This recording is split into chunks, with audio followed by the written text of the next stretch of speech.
Quand on conduit une opération spéciale dans un poste de commandement, on prend énormément de décisions. C'est essentiel d'avoir la bonne info au bon moment.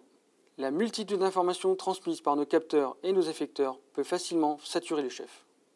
Mais ça, c'était avant. Aujourd'hui, on peut synthétiser toutes ces données sur un seul support au cœur du PC de GFS.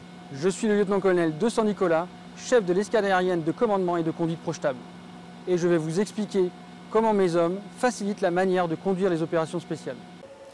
Alors c'est simple, on va déployer un réseau du type ANW2 qui est en fait une suite de logiciels et de matériel permettant de rassembler les données au même endroit. Bien entendu, tout ça, ça permet de créer la Situation Awareness, qui est une remontée de la SITAC, une remontée BFT et une remontée RFT. Alors tout ça, ça se fait sous couvert du standard 4609, bien connu des instances otaniennes. Bien entendu, vous connaissez très bien le protocole H323 qui se divise en deux parties. Une partie pour la vidéo qui est le R264 et une partie pour le 2 qui est le A90. Je crois que je vous ai perdu là. On va le refaire autrement. Avant, pour réserver au resto, il nous fallait un annuaire, un guide touristique et une carte routière. Bien entendu, aussi un téléphone. Aujourd'hui, on a ça. Pour les opérations spéciales, c'est le même principe. On récupère toutes les informations disponibles du terrain afin de le transmettre au PC de GFS. Mais on ne les envoie pas comme ça en vrac. On les rend exploitables, disponibles, user-friendly. C'est un peu comme si on faisait une application de smartphone qui fusionne nos propres données sécurisées.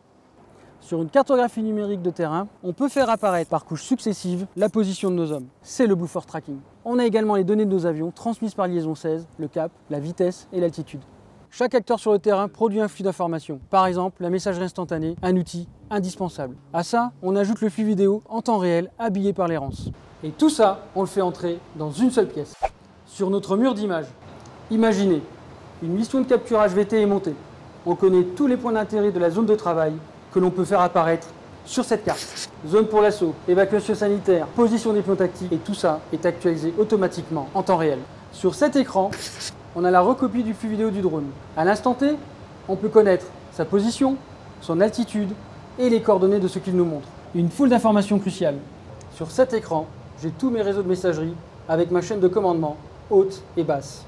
Les spécialistes du renseignement, les équipages en vol, les groupes actions, on partage une évaluation constante de la situation. Et vous n'avez pas idée à quel point ça nous rend réactifs. On détecte un mouvement inattendu. Le chef de PC de GFS contacte par chat l'équipage du drone qui se trouve à des milliers de kilomètres.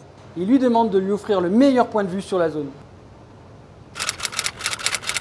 En même temps, il sait quelles sont ses options d'appui-feu en fonction du playtime des chasseurs.